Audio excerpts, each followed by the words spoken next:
The first step in exterior door installation is to check the floor to see if it's level. If it is not, make it level with either a belt sander or some sort of shimming strategy.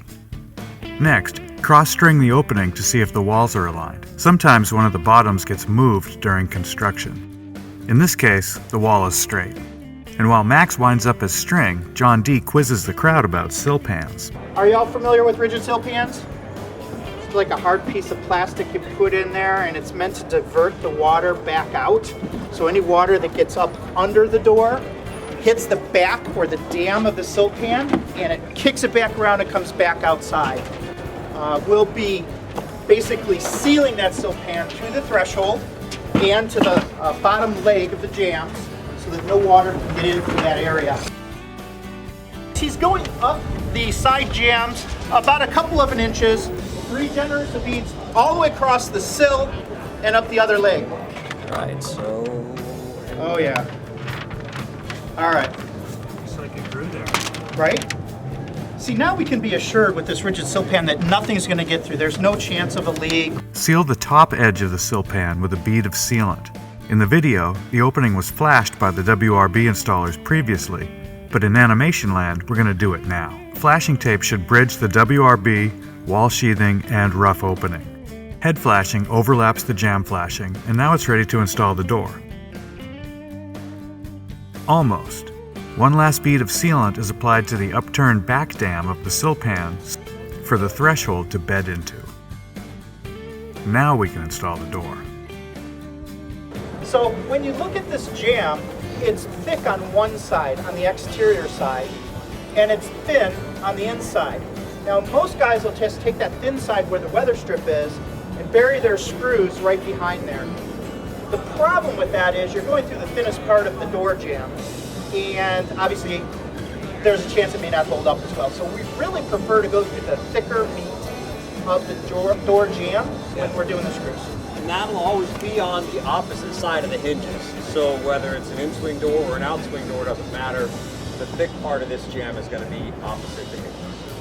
So what Max has done is going to finish up is he's drilled a series of countersunk holes with an 1/8 inch bit in 3 locations, approximately where the hinges are.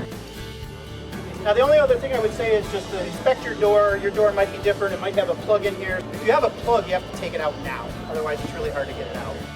They lift the door into the opening, dropping it into the pan and standing it up. Max partially drives a screw to hold the door in place, but also to anchor it plumb, in both directions.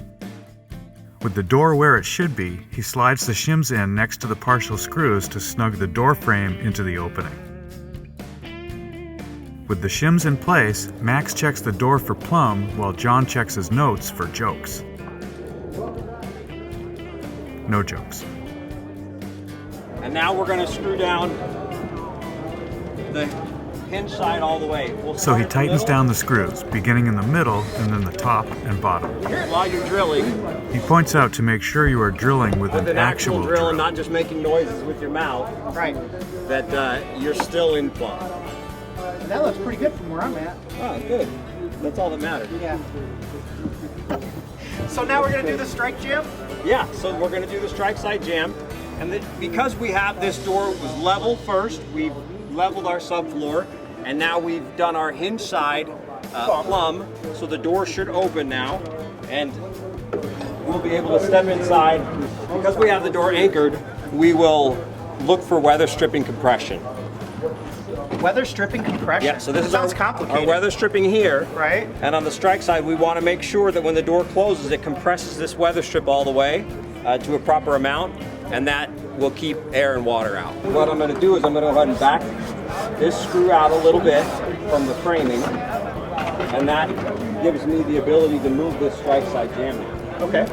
To where it needs to be. So you're going to move it in or out so you get the compression you like. Yep. And then re-engage the screw. So he closes the door, pulls it tight against the weather stripping, and sets the screws.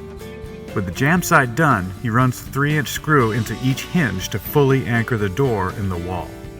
The adjustable strike plate helps fine-tune the weather stripping compression, and then Max turns to adjusting the threshold.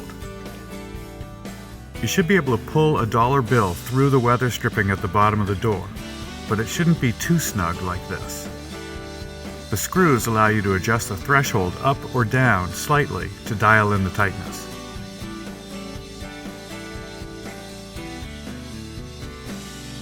With the threshold adjusted, trim the excess weather stripping and tuck it back into place on the jamb.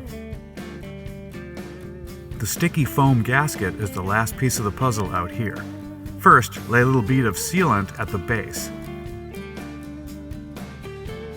Pull the weather stripping back and then slip the gasket into place.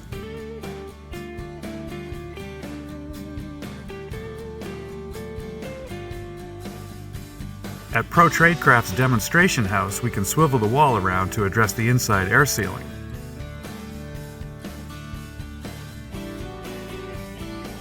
In the real world and in animation land, you need to walk around to the other side of the wall.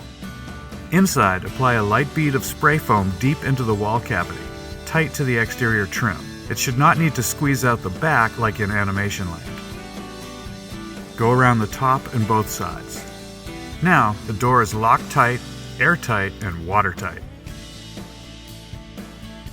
And that's what you missed at Pro Tradecraft's demo house at the Professional Builders Show Village at the International Builders Show.